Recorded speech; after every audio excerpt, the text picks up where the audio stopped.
میں نے کہا اس کے تو لب و لہجے میں ادب نہیں ہے، اس لیے میں نے دونوں جگہ وقت گزارا تو میں سمجھاؤں بڑے حالات خراب ہیں مدرسوں میں بھی. اب وہ کیفیت نہیں رہی جو بزرگوں کی تھی، لیکن پھر بھی اگر ادب ہے تو مدارس میں ابھی بھی ہے، ابھی بھی خانقاہوں میں ادب ہے، یہاں ابھی بھی خیر کی توقع موجود. وہاں سے تو رخصت ہو گیا، وہاں تو معاملہ اور طرح کا ہو گیا الا ماشاءاللہ. حضرت عمر بن عبدالعزیز جناب صالح بن کیسان کے پاس پڑھتے تھے، اسٹوڈنٹ تھے، اور پھر بعد میں آپ ان کے مرید بھی ہوئے، باقاعدہ درس لیتے تھے طریقت کا. حضرت جناب صالح بن کیسان کے پاس تعلیم تھی. ان کے والد جناب عبدالعزیز اس وقت مصر میں بہت بڑے تاجر تھے، جناب عمر بن عبدالعزیز کے والد. تو ان کے پاس چھوڑ گئے، کہا میرے بیٹے کی صرف ان کو دین نہ پڑھانا، اس کی روحانی تربیت بھی کرنا. ایک دن استاد جی نے عصر کی نماز کا سلام پھیرا تو حضرت عمر بن عبدالعزیز کھڑے ہو گئے، ایک رکعت ان کی رہتی تھی پیچھے. تو آپ نے نماز کے بعد بلایا اور بڑے میٹھے لب و لہجے میں کہا عمر کیا بات ہے تیری ایک رکعت رہ گئی؟ تو کہنے لگے استاد جی میں کنگھی کر رہا تھا، شیشے کے آگے کھڑا تھا، تو آئینہ دیکھتے دیکھتے بال سوارتے سوارتے مجھے پتہ ہی نہیں چلا، جب آیا ہوں تو لیٹ ہو گیا. حضرت صالح بن کیسان رحمت اللہ علیہ نے ان کے والد کو مصر میں خط لکھا، فرمایا آپ کا بیٹا میری پوری فرما برداری نہیں کرتا، کل کو مجھے نہ کہنا تربیت صحیح نہیں ہوئی. آج فلاں تاریخ کو اس نے ایک رکعت پوری چھوڑ دی ہے جماعت کے ساتھ، اس لیے کہ وہ کنگھی کر رہا تھا بالوں کی، پوری رکعت چھوڑ دی ہے. ابا جی بہت بڑے تاجر تھے پر انہوں نے یہ نہیں کہا کہ مولوی تو پاگل ہو گیا، اس کو تو پتہ ہی نہیں کیا ہو گیا، ابھی بچہ ہو جائے گا سیانا، کوئی بات نہیں ٹھیک ہو جائے گا. حضرت عبدالعزیز نے وہاں سے ایک شخص بھیجا پیسے دے کے، گھوڑا دے کے، فرمایا مدینے جاؤ، اور سیدھا مدینے آیا. حضرت عمر بن عبدالعزیز کو گھر سے اچکا، بلایا نہیں، زبردستی پکڑا، اچک کے گھوڑے پہ بٹھایا، حجام کی دکان پہ لے گئے، فرمایا اس کی ٹینڈ کر دو. نے بال کاٹ دیے اور بال کٹوا کے سیدھے حضرت صالح بن کیسان کے پاس لے گئے. کہنے لگے حضور یہ کھاتا ہے اس کے والد کا، میں نے اس کی ٹینڈ کرا دی ہے، جس بالوں کی وجہ سے اس کی جماعت رہ گئی تھی میں نے وہ بال ہی ختم کر دیے. تو اس کے والد کہتے ہیں آپ ذرا ذرا سے بھی بات، ایک ذرہ برابر بھی بچے کے اندر ہم کوتاہی برداشت، ہم اسے سنوارنا چاہتے ہیں، معاشرے کو دینا چاہتے ہیں، ہم ایک خوبصورت انسان بنانا چاہتے ہیں. تو حضرت لقمان کہنے لگے بیٹے تو چہرہ رخسار بدل بدل کے لوگوں سے بات نہ کر، اکڑ کے نہ چل، اس لیے کہ اللہ کو اکڑنے والے پسند. تو کیا کر وقصد فی مشی کا وغضض من صوتک، درمیانی چال چل، آواز کو پست رکھ. ہم اپنے بچوں کو میانہ روی کا درس نہیں دیتے. اگر کسی کے پاس بہت زیادہ پیسے ہیں تو وہ بس کہتا ہے میرا بیٹا، میں نے سارے لاڑ دیکھے ہیں، میں نے ہر خواہش پوری کی ہے.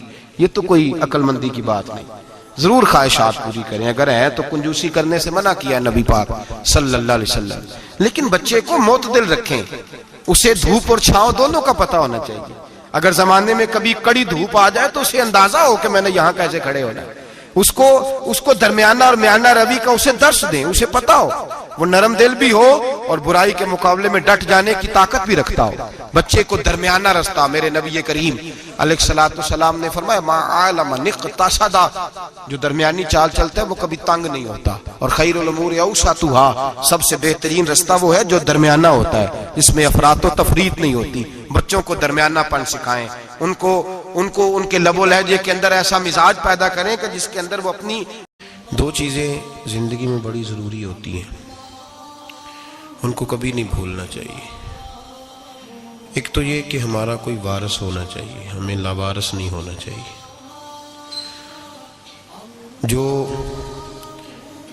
جس جانور کے گلے میں کسی کا پٹا نہیں ہوتا اسے جس وقت جس کا دل چاہتا ہے مار دیتا ہے، اور جس کے گلے میں کسی کا پھٹا ہوتا ہے بچا رہتا ہے. تجھ سے در در سے سگ، سگ سے ہے مجھ کو نسبت، میری گردن میں بھی ہے دور کا پٹکا تیرا. ایک تو وارث والا بندے کو لاوارث نہیں ہونا چاہیے، اور دوسرا اسے یہ بھی احساس ہونا چاہیے کہ میرے وارثوں کی میری طرف توجہ کتنی زیادہ ہے، میری طرف توجہ کتنی زیادہ ہے. اللہ بڑا مہربان ہے، بڑا کریم ہے، بڑا رحیم ہے، لیکن وہ کہتا ہے میری توجہ تو کرانا اپنی جانب، تو آ تو صحیح نا مسجد میں، میری توجہ کرانا. تو نماز پڑھے گا تو میں تجھے ثواب دوں گا، تو روزہ رکھے گا تو میں تجھے اجر دوں گا، تو حقوق العباد پورے کرے گا تو میں تجھے معاف کروں گا.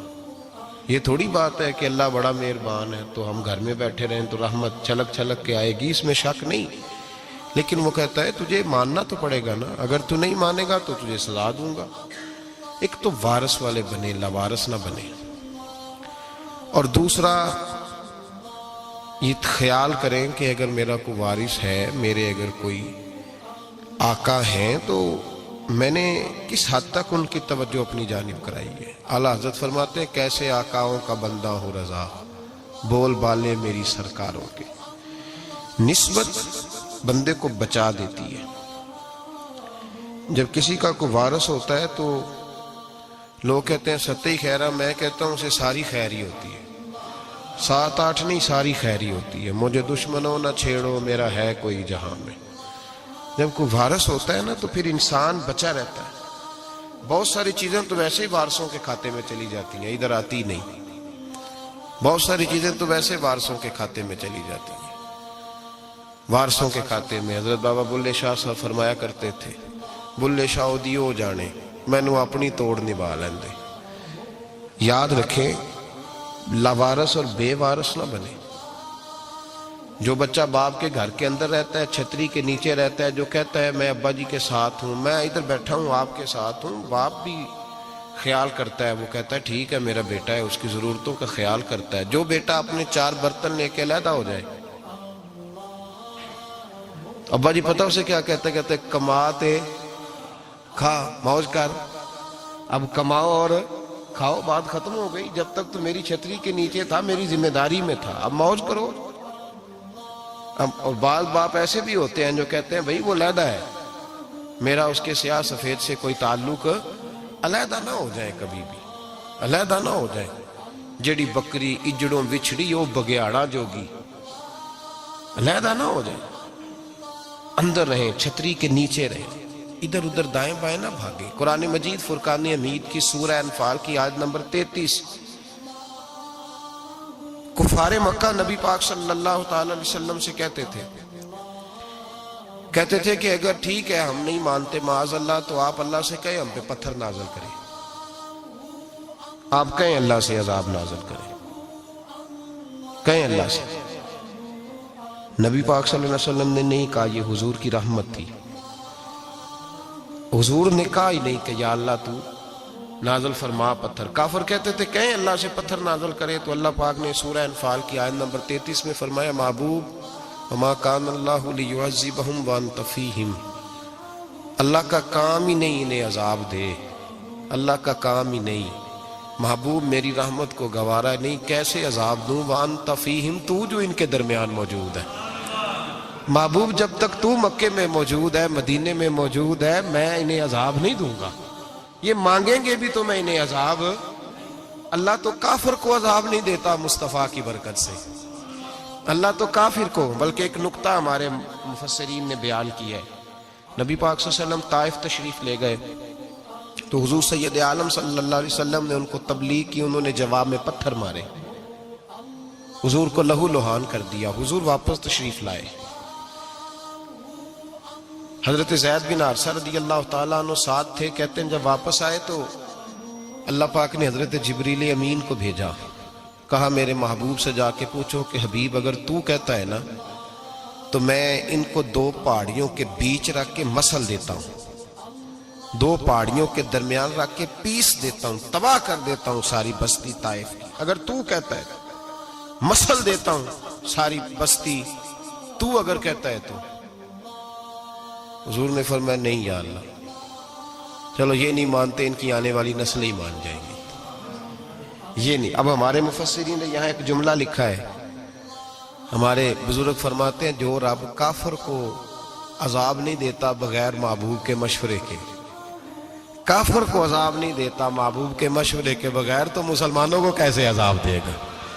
جو کافر کو عذاب دینے سے پہلے نبی پاک سے مشورہ کرتا ہے، تو کہے تو دے دوں عذاب، کافر کو عذاب نہیں دے رہا، پہلے مصطفیٰ سے پوچھتا ہے حبیب تو اگر کہے تو دوں عذاب، تو کیا وہ مسلمان کے بارے میں نبی پاک سے مشورہ نہیں کرے گا؟ تو پھر اعلیٰ حضرت بول پڑے، کہنے لگے کیسے آقاؤں کا بندہ ہو رضا، بول بالے میری سرکاروں کے، کیسے آقاؤں کا بندہ ہو رضا، بول بالے۔ اور پھر کہنے لگے پیش حق مجدہ شفاعت کا سناتے جائیں گے، وہ آپ روتے جائیں گے، ہم کو ہنساتے جائیں گے، وسعتیں دی ہیں خدا نے دامن محبوب کو، جرم کھلتے جائیں گے اور وہ چھپاتے جائیں گے، اور باغ جنت میں محمد مسکراتے جائیں گے، پھول رحمت کے گریں گے، ہم اٹھاتے جائیں گے صلی اللہ علیہ وسلم۔ تو یاد رکھیں، جب کوئی وارث ہوتا ہے تو وہ بچاتا ہے، وہ دفاع کرتا ہے، آگے کھڑا ہو جاتا ہے، کہتا تو میرے ساتھ بات کر، بچے کو چھوڑ، میرے ساتھ بات کر، وہ سامنے۔ اور ویسے بھی بندہ غیور ہوتا ہے، یار مجھے زیادہ تو نہیں، چلے میں اتنا سیانا تو نہیں، اتنا مجھے ضرور پتا ہے کہ چھوٹے بھائی کو خود رکھ کے نہ کئی دفعہ بندہ ٹانگوں کے نیچے تو ٹھڈوں اور مکوں سے پھینٹی لگاتا ہے، ناک سے خون بھی نکال دیتا ہے اپنے بھائی کو، لیکن گلی میں اگر کوئی اور تھپڑ مارے تو بندہ کہتا ہے تیری طاقت کیسے ہوئی، میرے بھائی کو ہاتھ لگایا تو نے، تیری جرت کیسے ہوئی؟ ڈنڈا لے کے بندہ اپنے بیٹے پہ سارا ڈنڈا ہی توڑ دیتا ہے مار مار کے، تو غلط کام کرتا ہے۔ باہر اگر کوئی میلی آنکھ سے دیکھے، میلی آنکھ، وارث جیندے ہون تے بوٹے سکدے نہیں، جب کوئی وارث ہوتا ہے تو کہتا ہے نا بھائی نا، سوال ہی نہیں پیدا ہوتا، ہو ہی نہیں سکتا۔ میرے حضرت صاحب فرمایا کرتے تھے ہم تو ان وارثوں کے ماننے والے ہیں کہ جب قبر میں جاتے ہیں تو وارث سراہنے آ کے کھڑے ہوتے ہیں، کہتے ہیں یا رسول اللہ یہ آپ کے دروازے کا غلام ہے، میں نے خود بازو پکڑ کے غلام بنایا ہے۔ یہ کیسے ہو جاتا ہے؟ وہ وارث آ کے کھڑے ہو جاتے ہیں خود۔ اور میں نے کئی دفعہ سنائی یہ بات، مولوی اشرف علی تھانوی نے لکھا ہے، غوث اعظم رضی اللہ تعالیٰ عنہ کا دھوبی کپڑے دھوتا تھا، فوت ہو گیا تو قبر میں فرشتے نے آ کے پوچھا من ربو کا، کہنے لگا جی میں تو عبد القادر جیلانی کا دھوبی ہوں۔ پھر پوچھا ماں دینو کا، کہنے لگا ساری زندگی غوث کے کپڑے دھوئے، میں اس کے کپڑے دھوتا رہا ہوں۔ اس نے کہا میں رب اور دین پوچھتا ہوں تو عبد القادر کا بتاتا ہے۔ مولوی اشرف علی تھانوی کہتے ہیں کہ حضرت غوث اعظم رضی اللہ تعالیٰ عنہ خود قبر میں آئے اور کہنے لگے تمہیں سمجھ نہیں آ رہی، تمہیں بتا تو رہا ہے کہ عبد القادر کے تو کوئی دروازے کے پاس سے گزر جائے تو اسے خدا یاد آ جاتا ہے، اس نے تو ساری زندگی کپڑے دھو کے دیے، اسے نہیں پتا خدا کا۔ کیسے آقاؤں کا بندہ ہوں رضا، بول بالے میری سرکاروں کے۔ کوئی وارث ہوتا ہے جب کوئی تیرا وارث ہوتا ہے، پھر تو بہت ساری ذمہ داریاں ویسے وارث کی ہوتی ہیں۔ جب کوئی تیرا وارث ہوتا ہے، لاوارث بن کے زندگی نہ گزارے۔ ہم نے کسی کو وارث بنایا ہی نہیں، بیعت بھی رسمی، عقیدت بھی رسمی، ارادت بھی رسمی، رسم ہی رسم، نام لکھوانے کے لیے بس کہہ دیا فلاں جگہ ہے۔ او بھائی جب کوئی وارث ہوتا ہے تو پھر حالات بدلے ہوئے ہوتے ہیں، پھر مزاج بدلے ہوئے ہوتے ہیں۔ حضرت مرزا مظہر جانا فرماتے ہیں کہ بارش ہوئی تھی تازی دلی میں تازی بارش ہوئی تھی، ایک بابا لکڑی کے جوتے پہنے کھڑا ہوں، اللہ اللہ اللہ اسی کسے دے کچھ بھی نہیں لگ دے نہ کوئی ساڈا دردی۔ بابا مست ہو کے جا رہا، اللہ اللہ کرتا جا رہا۔ ایک طوائف اپنے کوٹھے سے اتر کے تو سیڑھیوں پہ بیٹھی تھی، ساتھ اس کا یار بھی بیٹھا تھا، بابا اپنی مستی میں جا رہا ہے۔ تو بابا جی کے پیروں سے کچھ مٹی اڑی تو اس عورت کے کپڑوں پہ پڑ گئی، پرواہ نہیں، بزرگ گزر رہے ہیں۔ وہ یار اس کا دوڑا ہوا آیا، اس نے آ کے تھپڑ مارا، کا خیال نہیں سارے اس کے کپڑے آلودہ کر دیے، تو کدھر تیرا دماغ نہیں ٹھیک؟ بابا نے نظر اٹھائی، کہا بیٹے میں نے دیکھا نہیں، چل اللہ تیرا بھلا کرے، تو نے بدلہ لے لیا۔ بابا جی چپ کر کے وَإِذَا خَاطَبَهُمُ الْجَاهِلُونَ قَالُوا السَّلَامَ، چپ کر کے گزر گئے۔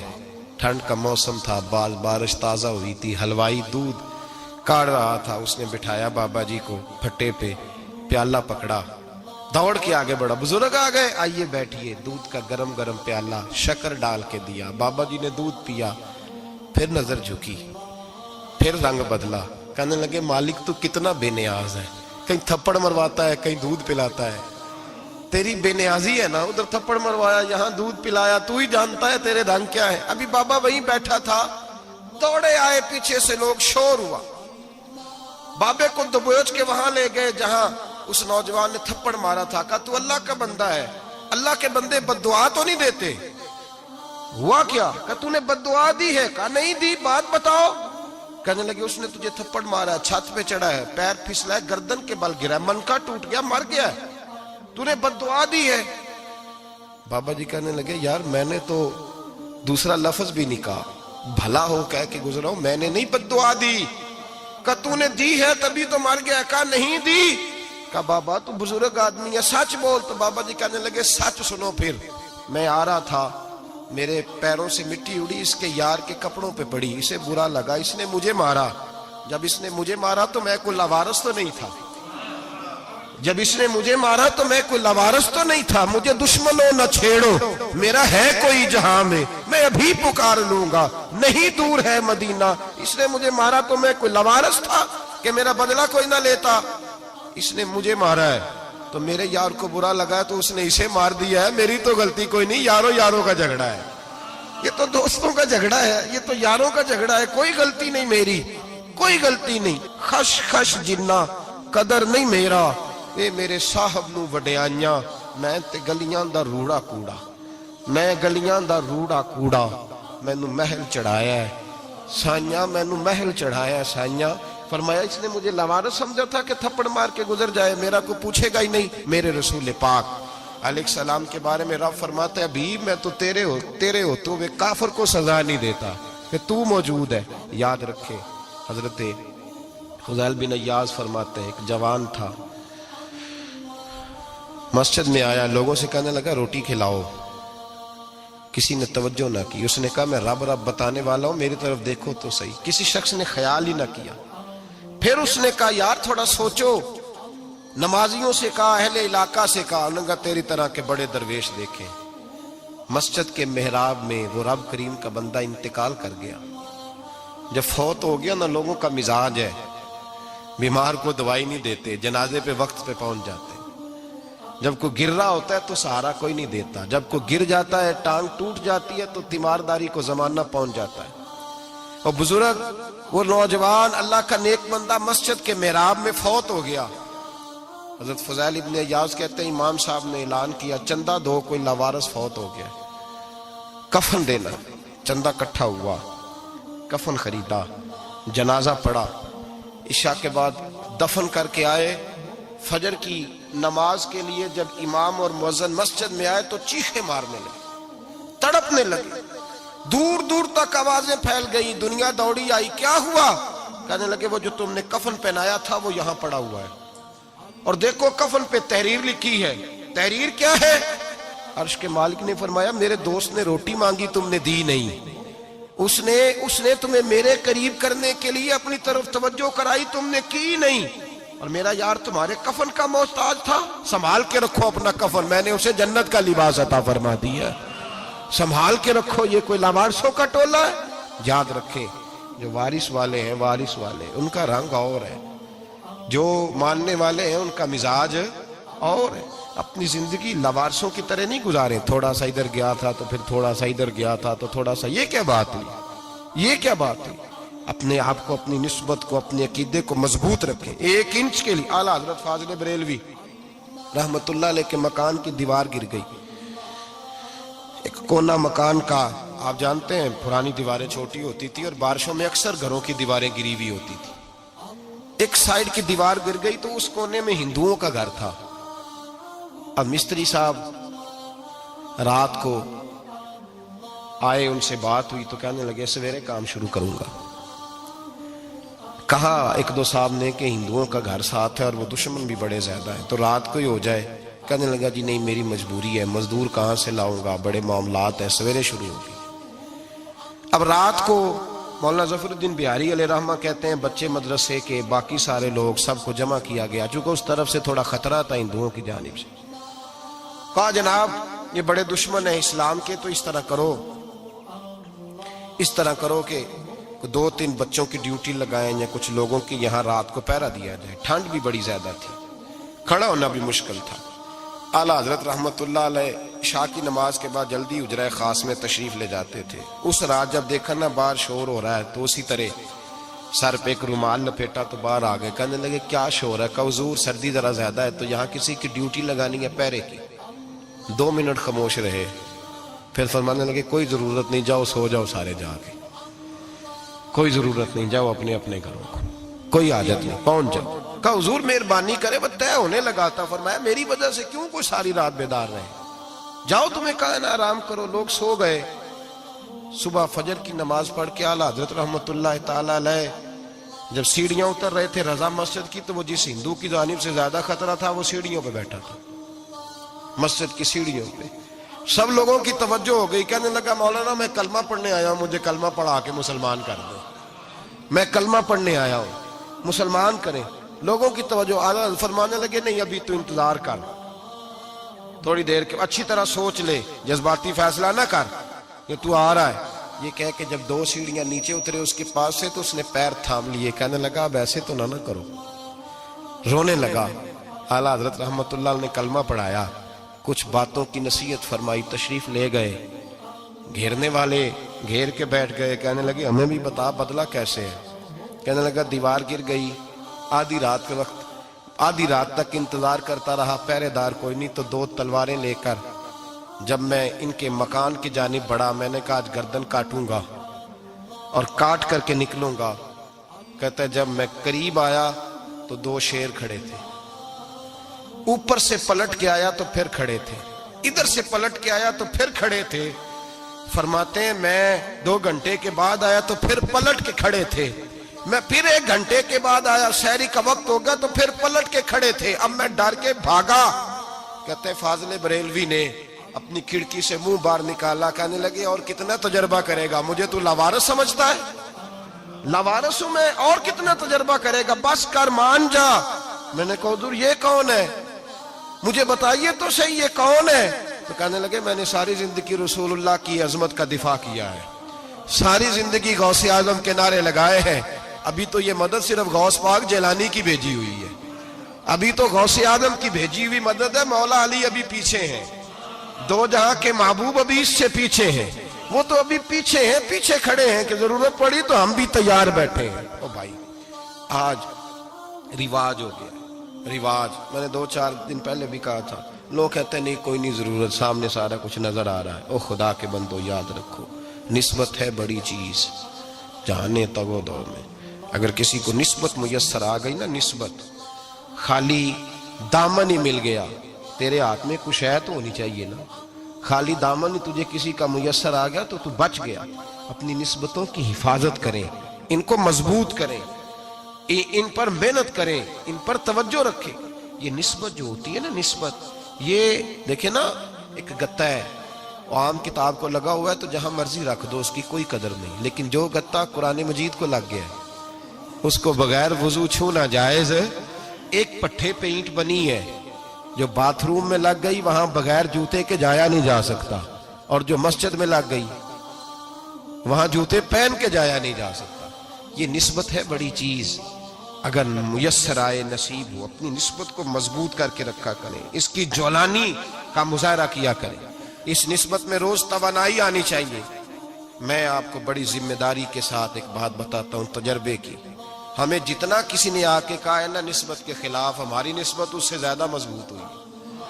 ہمیں جتنا کسی نے آ کے کہا ہے نا جی آپ کو کیا ملا, آپ کو کیا ملا, تو ہم نے اتنا کہا یار جیسے جیسے تو کہتا جاتا ہے ہماری تو نسبت میں اضافہ ہوتا جاتا ہے, ہمارا تو مزاج بدلتا جاتا ہے. روز ایک نیا پردہ کھلتا ہے, روز ایک نیا رنگ واضح ہوتا ہے, روز ایک نئی توانائی. ابھی تھوڑے دن کی بات ہے, ایک مولانا شرف الدین صاحب ہے, مفتی صاحب, میرے حضرت صاحب کے مرید ہوئے. مفتی تھے, عالم آدمی تھے, سرکار تاج الشریعہ, ہمارے شیخ سے بیعت کی. اب ہمارے حضرت صاحب کا اس وقت حال وہی ہے, وَرَأَيْتَ النَّاسَ يَدْخُلُونَ فِي دِينِ اللَّهِ أَفْوَاجًا. اب فوجوں کی فوجیں لوگ آتے ہیں. ہم نے دیکھا ہے صرف خالی مرید ہونے والے بار سینکڑوں کی تعداد میں ہزاروں لوگ بیٹھے ہیں کہ صرف بیعت اتنا کہہ دیں ہم نے قبول کیا. اس عالم میں, اور جہاں حضرت صاحب کا اعلان ہو جائے کہ تشریف لا رہے ہیں, وہاں لاکھوں کا مجمع جمع ہو جاتا ہے, اور ایک جھلک دیکھنے کو لوگ ترستے رہتے ہیں. یہ کیفیت ہم نے دیکھی. وہ دور گزر گیا, کبھی ایسا بھی ہوتا تھا ایک میں ہوتا تھا, ایک تو ہوتا تھا, اور تیسری تنہائی ہوتی تھی. وہ دور بیت جاتا ہے, وہ لمحے کسی کسی کو نصیب آتے ہیں. حضرت کا وہ مولانا شرف الدین صاحب کہتے ہیں مرید ہوا, تو مرید ہوا مجمع میں, رسی حضرت پھینکتے ہیں یا چادر پھینکتے ہیں تو پکڑ کے مرید ہوا, تو ساتھ ساتھ اور چادریں باندھی تھی, لوگوں نے پکڑی ہوئی تھی. ایک مولانا, میں جب بیعت ہو کے آیا ان کو بتایا تو مجھے کہنے لگے یار تو ایسی جگہ مرید ہو گیا جو تیری بات بھی نہ سن سکے, جن کو تو دکھڑا بھی نہ سنا سکے, جو مصروف ہی بڑے رہتے ہیں, کہاں مرید ہو گیا تو. ایسے پیر کا بیعت ہوتا جہاں تو جاتا, وہ تیرے پاس آتے, گفتگو ہوتی, بات چیت ہوتی. کہتے جب انہوں نے مجھے بہت زیادہ قائل کیا نا, بہت زیادہ, تو میں نے ارادہ کر لیا, میں نے کہا بات ٹھیک ہے, بیت کہیں اور ہونا چاہیے تھا. کہتے ہیں میں عشاء کے بعد سویا تو حضرت صاحب مجھے خواب میں ملے، خواب میں، اور فرمانے لگے مولانا جب آپ مرید ہوئے تھے تو آپ اس جانب بیٹھے تھے، اس کونے میں آپ تھے، اتنے لوگ آپ سے پہلے تھے، اس حال میں آپ مرید ہوئے تھے، اور جہاں تک بات چیت کرنے کی بات ہے تو آپ نے جو دل میں سوچا تھا وہ میں نے آ کے آپ کو بتا دیا ہے. پھر بھی بڑی ضرورت ہو تو میرے صاحبزادے کا نمبر لے لیں اور فون کر لیا کریں، بات ہو جایا کرے گی. کہتے ہیں یہ ابھی بات ہو ہی رہی تھی کہ میرے دروازے پہ دستک ہوئی تو میری آنکھ کھل گئی. میری آنکھ کھلی تو میں پریشان ہوں کہ نمبر تو ملا نہیں. ایک انجینئر صاحب میرے محلے میں رہتے تھے، فرماتے ہیں وہ شام کو میرے پاس آئے اور کہنے لگے مولانا سنا ہے آپ حضرت مفتی اختر رضا صاحب سے مرید ہو گئے. میں نے کہا ہاں. تو کہنے لگے میں ان کے مدرسے میں کام کر کے آئے ہوں، میرے پاس ان کے بیٹے کا نمبر ہے، چاہیے آپ کو؟ نمبر ہے چاہیے. کہتے ہیں نمبر مجھے وہ شام کو گھر آ کے دے گئے. اب جب میں آستانہ نور پہ بریلی شریف ملنے کے لیے حاضر ہوا تو میرے دل میں خیال آیا، جب میں اندر گیا نا تو میرے دل میں خیال آیا حضور خواب جو آئی تھی اتنی بھی جلدی کیا ہے، ذرا ٹھہر جائیے، آپ ملے جو تھے تو صاحب نمبر بھی دے ہی جاتے. میرے دل میں خیال آیا تو السلام علیکم کے بعد حضرت کہنے لگے مولانا مجھے تو جلدی کوئی نہیں تھی، آپ کے دروازے پہ دستک ہو گئی تھی، مجھے تو کوئی جلدی نہیں تھی، آپ کا دروازہ بجنے لگا تھا، مجھے تو جلدی کوئی نہیں تھی لوٹنے کی. ہر مشکل دی کنجی یارو ہاتھ مرداں دے آئی، اور مرد نظر کرے جس ویلے مشکل رہے نہ کائی.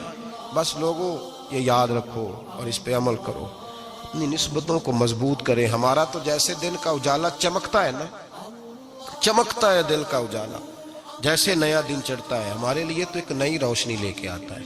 اپنے آپ کو بیدار رکھیں. سورج اگر باہر پورا نکل آئے نا تو جو آدمی آنکھیں زور سے بند کر لے اسے کوئی شے نظر نہیں آتی. پورا سورج نکلا ہوا بھی ہو، سورج اسے نظر آئے گا جس کی اپنی آنکھیں بھی کھلی ہوں گی. تو آنکھیں نہیں کھول رہے، تو آنکھیں نہیں کھول رہے، آنکھیں یہ شکوہ آنکھیں نہ کھولنے کا ہے، آنکھیں نہیں کھول رہے تو سورج کیسے نظر آئے گا. بات ذرا سخت ہے پر چلو آپ میرے عزیز ہیں کر جاتا ہوں. ملا رومی رحمت اللہ تعالی علیہ فرماتے مجھ سے ایک شخص نے کہا کہ نبی پاک صلی اللہ تعالی علیہ وسلم اگر سراجم منیرہ ہے تو نظر کیوں نہیں آتے؟ تو میں نے کہا الو اگر آنکھیں بند کر لے تو اسے کوئی شے نظر نہیں آتی. آنکھیں بند کر لے تو اسے کوئی شے نظر، تو آنکھیں تو کھولنا، آنکھیں کھول. یہاں میں اپنے کمرے میں یوں پردہ آگے کر کے لائٹ بند کر کے باہر شور مچاؤں، سورج کوئی نہیں، سورج کوئی نہیں، تو مجھے کوئی بندہ کہے گا پاگل اس طرح کر، باہر نکل، ادھر آ تجھے دکھاؤں سورج ہے کہ نہیں، تیری تو اپنی آنکھیں بند ہے. اقبال کہتے ہیں دل بینا بھی کر خدا سے طلب، آنکھ کا نور دل کا نور نہیں، اندر کی آنکھیں کھول. اندر اتنا اندھیرا ہے تو باہر کیسے نظر آئے گا؟ تو لوگ آنکھ ہی نہیں کھولتے، دائیں بائیں دیکھتے رہتے ہیں. نسبت کو مضبوط کریں. رب تو فرماتا ہے حبیب تو موجود ہے تو میں کافر کو بھی عذاب نہیں دیتا. اب یہاں خالص نسبت کا بیان ہے، خالص. یہ نہیں فرمایا کہ حبیب ان کے عمل اچھے ہیں تو میں عذاب نہیں دیتا. یہ نہیں فرمایا کہ حبیب یہاں خانہ کعبہ ہے تو میں عذاب نہیں دیتا. نسبت کی بات فرمائی، نسبت کی. یہ نہیں فرمایا کہ حبیب یہاں روز طواف ہوتا ہے تو عذاب نہیں دیتا، یہاں تلاوت ہوتی ہے تو فرمایا حبیب تو ہے اس لیے میں انہیں عذاب. مدینے میں کبھی زلزلہ نہیں آیا، پتہ ہے آپ کو؟ اس لیے نہیں آیا کہ وہاں میرے مصطفیٰ کا گنبد خضرا ہے. کوئی فصل وہ بیجتے نہیں، کوئی فصل بوتے نہیں، وہ کوئی فصل بھی، لیکن دنیا کی ہر شے آپ کو مدینے میں ملتی ہے. جو سب سے اچھا پھل کھانا چاہے اسے مدینے میں جا کے ملتا ہے، اس لیے کہ وہاں گنبد خضرا کی ہریالی موجود ہے. دنیا کی ہر نعمت ملتی ہے اس لیے کہ گنبد خضرا جو موجود ہے. تو بھائی یہ نسبتوں کی بات ہے، نسبتوں کی. پرانی امتوں میں جب کوئی گناہ کرتا تھا تو دروازے پہ لکھا ہوتا تھا سویرے. میرے حبیب نے دعا فرمائی مولا یہ میرے ہیں انہیں رسوا نہ کرنا، اے اللہ میرے ہیں انہیں رسوا نہ کرنا. تو میرے بھائی سن لو اور یاد رکھ لو، لاکھوں پاپ بھی لوگ کر کے آئیں، سویرے منہ دھو کے نکل آئیں تو عرش کا مالک رسوا نہیں کرتا، بلکہ کہتا ہے تو میرے دامن میں چھپ جا. اندر جا کے جہاں گناہ کیا ہے وہاں جا کے دل سے سچی توبہ کر لے، میں قیامت میں بھی کسی کو نہیں بتاؤں گا کہ تو نے گناہ کیا. تو برکت کس کی ہے؟ رسول پاک کی. یہ برکت کس کی ہے؟ حبیب دو عالم کی صلی اللہ. غلامی کا رشتہ مضبوط کریں، غلامی کا. وارث والے بنے، لوارث نہ بنے. لوارثوں جیسی زندگی نہ گزارے، جہاں مرضی چلے گئے، جہاں مرضی چھٹیاں کار ہے، جتنے مرضی ٹائم بتا ہے، جو مرضی طبیعت میں آیا کرتے پھرے، پتہ ہی کوئی نہیں، حال ہی کوئی نہیں. یہ کوئی کیفیت نہیں ہے، کوئی بھی.